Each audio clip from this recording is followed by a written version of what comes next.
So makikita nyo ka-backyard, ito yung setup ko sa loob ng aking DIY incubator. Think globally, farm locally. Welcome to backyard farming. So hello ka-backyard, ang gagawin po natin, maglalagay naman tayo ng egg for our third batch. So ngayon po ay calibrate po natin ito. So ang calibration po nito ka-backyard, babad natin sa malamig na tubig itong kanyang thermostat. Yan, hanggang ma-reach natin yung 0.0. Yan ang 0.2. So yung goal natin is maging 0 po yan. So 0.07. So ang gagawin po, sabay nyo po itong i-click.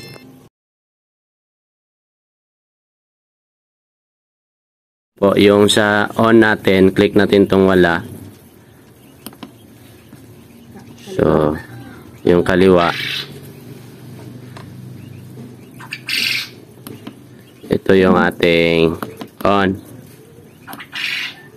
Then, click mo isa, then press 37. So, yan po yung kuha natin, yung 37. Ito naman sa kabila, ito yung off. Click, tapos press sobra, dapat 37.8. so dyan po yung off natin, 37.8 ang off. So lagay natin tong thermostat balik sa loob, and then tingnan natin yung kalalabasan po. So makikita nyo ka-backyard, ito yung setup ko sa loob ng aking DIY incubator.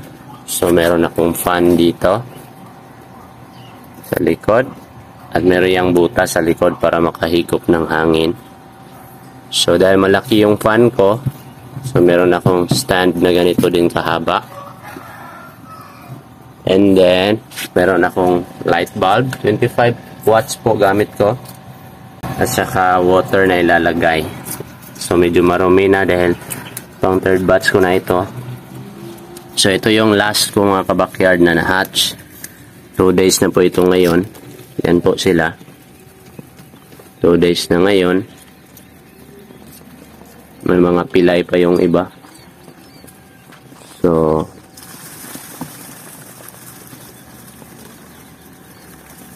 tingnan po natin ka-backyard ang magiging resulta po nito. So beginner pa rin, pero at least meron tayong na-hatch na, mga more than ano din ito, mga 100 din siguro ito, more than 100. Ito yung mga pilay, oh, walang strength yung paa. Sabi nila baka daw may problema sa pag-ikot, kasi 3 times ko lang sa iniikot po. So, ito po sila. So, balik po tayo sa incubator. Ay, sa taas. Ito yung first batch ko ka-backyard. 20 days na po ito. Ay, 26 days. Or 27 days. Hindi masyadong maklaro. Ito po yung third batch ko ngayon ka-backyard. Maglalagay tayo. So, tingnan natin yung tester natin. So, i-close natin. And then, tingnan natin yung calibration kung magpapatay siya sa 37.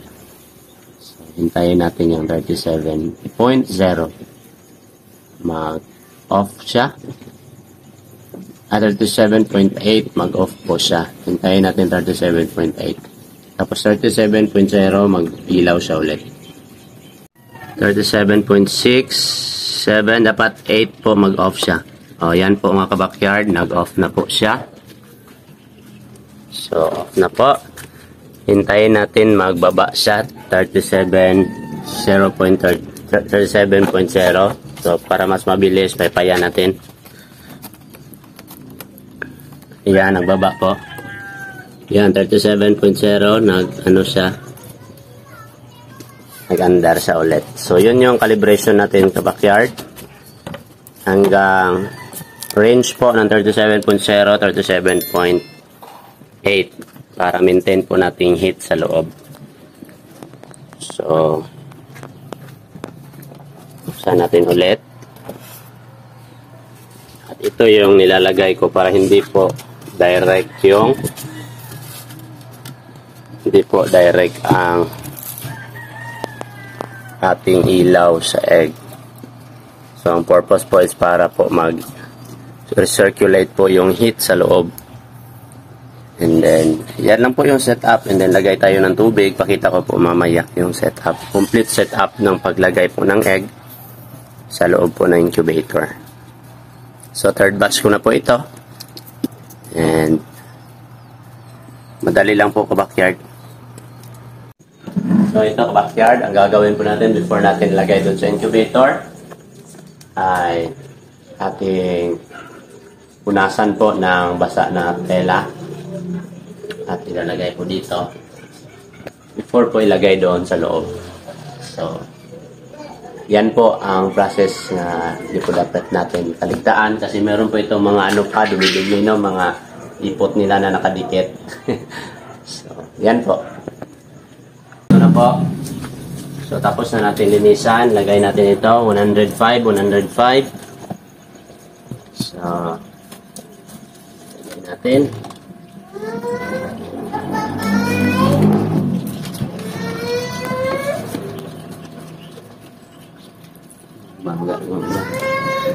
So, yan po, ilagay. Tapos, lagay natin ito. Tingnan natin kung magkasya. Kasi yung iba is pambalot po ito ka-backyard. So, dahil medyo kapos, tanggalin natin ito sa baba. Susubukan natin.